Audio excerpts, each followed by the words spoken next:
Bon, chers amis poissons, on se retrouve pour votre tirage de cette deuxième quinzaine de mai 2024. Que vous soyez poisson en signe solaire, en signe ascendant, en signe lunaire, vous êtes les bienvenus pour cette guidance, guidance générale, je le rappelle avant tout. Vous prenez que ce qui fait écho avec votre situation, le reste, vous le laissez de côté. Au besoin, faites-vous plaisir, affinez cette lecture-là avec ce qui se passe pour votre signe lunaire et votre signe ascendant. Et on va commencer avec une carte de l'oracle G qui va nous donner un petit peu la couleur de cette quinzaine, de cette deuxième quinzaine de mai. Pour vous, mes amis poissons, un grand merci de votre présence. Et on a la carte de l'automne. Bon. Deuxième quinzaine de mai, on a beau être en plein printemps, vous êtes en face d'une situation qui a fait son temps, qui est en train de faire son temps. Alors c'est peut-être une situation à laquelle vous vous accrochez, peut-être depuis l'automne dernier. Ça peut être une situation que vous voyez venir se dégrader, peut-être dans les 6 mois à venir, là jusqu'à l'automne prochain. Il y a peut-être un processus qui s'est mis en route, ou que vous avez mis en route, ou vous allez mettre en route pendant cette deuxième quinzaine de mai. En fait, on se débarrasse de quelque chose, on se débarrasse de... Ou on vous demande de vous débarrasser d'une situation, mais d'une situation qui n'a plus lieu d'être, sur laquelle il n'est plus nécessaire de se raccrocher. Alors, se débarrasser de cette situation, ou de commencer à envisager de se débarrasser d'une situation, soit activement, soit passivement, quelque chose me dit que il y a peut-être une première approche à se débarrasser d'une situation en laissant faire, en la laissant pourrir, en la laissant se dégrader, en la laissant prendre la destination qu'elle a, en la laissant mourir un petit peu, cette espèce de... Comment ils appellent ça les Anglais? Le fade out, cette espèce de se laisser faner le truc, sans chercher à le retenir, sans chercher à le garder sous assistance respiratoire, sans chercher à engager de l'énergie supplémentaire. Sauf que l'énergie supplémentaire qui est engagée, elle est quand même présente parce que... c'est comme qui dirait que voir cette situation se dégrader, ça vous en coûte quand même, parce que vous endossez peut-être émotionnellement, vous endossez peut-être financièrement, matériellement, il y a une façon d'endosser la dégradation de cette situation, la fin de cette situation qui vous coûte en énergie. Parce que cette carte de l'automne, ça peut être aussi bien la carte qui représente une situation à laquelle vous êtes confronté, que votre propre état face à cette situation. Donc il y a une forme de fatigue, de découragement, d'aquabonisme peut-être. Et la question c'est, est-ce que cette énergie, on n'a pas plutôt intérêt à l'employer non plus pour maintenir la situation telle qu'elle est, parce que de toute façon on est suffisamment aux aguets pour savoir qu'on ne pourra pas maintenir les choses dans l'état actuel. Et cette énergie, plutôt que de la consommer inutilement, de se faire siphonner, de se faire drainer par cette situation qui se dégrade, est-ce qu'on ferait pas mieux d'engager son énergie pour accélérer le processus? Et puis, en fait, tourner la page pour passer à autre chose. Voilà. C'est le message que m'envoie cette carte-là. On va aller compléter ça avec un tarot et on terminera par une carte conseil. Hop. Pour vous, mes amis poissons. Alors, hop. Oui, je pense qu'il y a quelque chose qui a fait son temps et qu'il est temps d'aller rassembler son énergie pour aller là, un petit peu pour changer son fusil d'épaule, regarder la situation avec cette situation-là, avec une forme de détachement. Voilà, une forme de, non pas d'aquabonisme, non pas de résignation, non pas de nostalgie, mais de s'en distancier émotionnellement. Il y a une question d'aller... rassembler, à faire un petit peu passer la voiture balai autour de toute cette énergie qui est dilapidée pour aller la consacrer à autre chose, trouver une nouvelle direction. Alors ça peut être un travail dont vous avez fait le tour, et puis vous sentez très bien que vous n'allez pas faire votre carrière là-dedans, ou bien vous attendez la fin d'un contrat, et presque en regardant la montre, hein, tellement c'est l'ennui total, c'est une espèce de pis-aller là que vous supportez parce que bon, écoutez, pour le moment c'est alimentaire, pour le moment ça me convient, pour le moment j'ai pas d'autres horizons, et puis on vous dit bon bâcler pour bâcler, Gardez du temps, gardez de l'énergie, gardez une forme d'optimisme aussi qui est à retrouver hein, pour aller relancer la roue, retravailler votre CV, renouer des contacts, répondre à des annonces, s'engager dans une dynamique nouvelle. Côté relationnel, c'est marrant, j'ai un message qui me dit pas côté relationnel pour le moment, mais peut-être côté financier, côté matériel, arrêtez de dilapider, arrêtez de maintenir une situation artificielle je parlais de respiration artificielle tout à l'heure, arrêtez de maintenir quelque chose de façon artificielle, un équilibre artificiel, donner pour éviter que ça change, payer pour éviter que ça change. Il y a une question de donner à fond perdu. Côté relationnel, ça y est, j'y viens.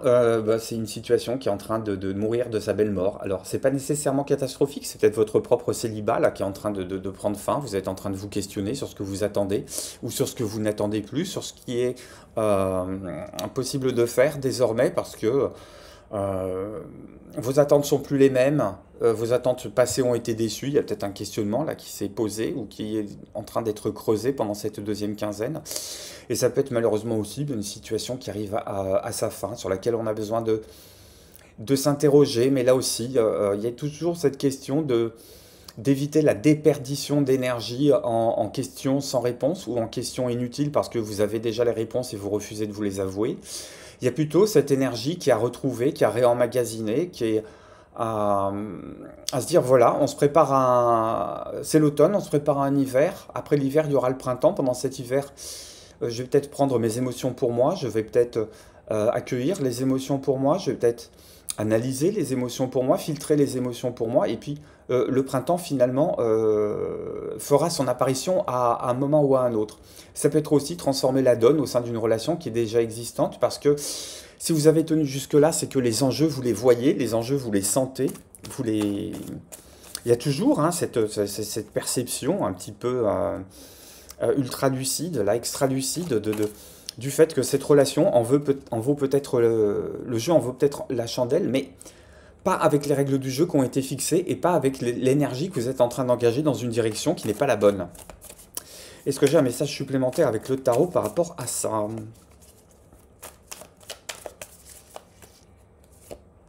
Non, c'est pas celle-là qui veut venir. Ben oui, j'ai la carte des amants. On est bien dans cette histoire de questionnement sur ce qu'on va faire dans un avenir, dans cet avenir proche. C'est peut-être la quinzaine pour aller peser le pour et le contre, pour savoir ce qu'il y a à gagner, ce qu'il y a à perdre. Aller analyser ce monde émotionnel, aller analyser cette carte de la lune qui colle tellement bien avec vos énergies, avec votre signe, avec votre capacité à percevoir ce qui est caché, à faire remonter à la surface ce qui est caché, à prendre aussi le temps de la réflexion, à prendre aussi le temps de laisser... euh, la situation, les choses évoluer de leur belle évolution. Et pendant ce temps, peut-être aller vous ressourcer, peut-être aller creuser au fond de vous-même et regarder finalement quel est le switch qui a opéré pour passer de cet animal-là à cet animal-là. Pour passer d'une situation blanche à une situation noire ou d'une situation noire à une situation blanche. Quelque chose est très binaire à mon avis dans cette histoire. Et peut-être que vous vous épuisez justement parce que vous n'arrivez pas à vous situer sur le spectre. Tout n'est pas blanc, tout n'est pas noir, et la question c'est aller régler le curseur dans une position de gris, mais vous ne pouvez pas faire l'économie d'aller plonger à l'intérieur de vos émotions, à l'intérieur de vos ressentis de vos sentiments. Et ressenti et sentiment, pour moi, ça me fait penser à ressentiment. Il y a peut-être de l'énergie qui est dilapidée par de la colère, ou une forme d'injustice, de ça devrait pas se passer, ça aurait pas dû se passer comme ça. Hop.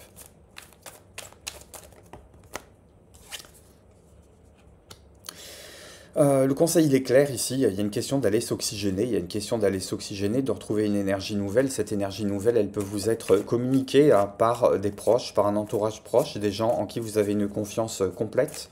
Ça peut être des membres de la famille, ça peut être la famille de cœur, la famille de sang, la famille d'âme. Et on vous demande de regarder vers demain, là, d'aller rééquilibrer quelque chose qui n'est pas équilibré, hein, de regarder vers demain avant tout, de ne pas vous focaliser nécessairement sur ce qui aurait pu être de l'ordre des ratés hein, de cette situation passée, accepter le changement, accepter que quelque chose aussi est en train de prendre forme à l'intérieur de vous, vous en avez peut-être à peine conscience. Hein. à peine conscience. C'est en train de grandir, c'est en train de grossir. On est en train de vous dire arrêtez de vous prendre la tête pour savoir s'il faut aller sur une voie A ou sur une voie B, parce qu'il y a la voie C qui est en train de grandir à l'intérieur de vous, qui est en train de se manifester, ou qui va pas tarder à se manifester. Donc vous allez peut-être prendre conscience, vous allez peut-être prendre cet éclairage sur cette deuxième quinzaine de mai, sur lequel vous allez peut-être pouvoir redessiner finalement une direction pour cette situation qui vous taraude, qui vous prend la tête. J'entends qu'il ne faut pas rester seul pendant cette quinzaine-là. Il y a le besoin de s'isoler peut-être pour aller se ressourcer et puis pour essayer de voir clair sur votre propre façon de fonctionner. Comment est-ce que ces émotions-là ont pu venir teinter et orienter des décisions passées? Comment ces émotions-là sont peut-être en train de polluer, d'empoisonner votre lucidité, voire même d'empoisonner d'autres formes de ressentis, d'autres émotions qui n'arrivent pas à remonter à la surface parce qu'il y a une espèce de couvercle. Il y a vraiment la nécessité de changer son fusil d'épaule par rapport à cette forme d'aquabonisme. Pour moi, c'est vraiment ça qui est en train de se manifester. Conseil pour cette deuxième quinzaine de mai. Alors, pourquoi j'allais dire deuxième quinzaine de juin? Quelque chose qui va se jouer sur le mois qui arrive là. Et avec la carte du jardin de Vénus, on vous demande justement d'aller vous ressourcer, on vous demande d'aller bien vous entourer, on vous demande de vous retirer du front, de passer à l'arrière-front, d'aller vous reposer, d'arrêter de vous battre aussi, d'arrêter d'engager de l'énergie inutilement et vraiment de reconstituer le stock énergétique dans un endroit où vous êtes bien, dans un endroit où vous vous sentez en sécurité, dans un endroit qui n'est pas menaçant, dans un endroit où vos propres ressentis ne vous menacent pas non plus. À voir comment tout ça, ça résonne avec votre histoire. Laissez-moi un commentaire, laissez-moi un témoignage. On se retrouve assez vite pour le taroscope de juin. Mais je pense qu'il y a un pas à sauter ici pour... vraiment pour sortir du ring, se retirer de la bataille et puis aller reconstituer ses forces et mettre au jour tout ce qui est une clarté émotionnelle qui fait un petit peu de défaut.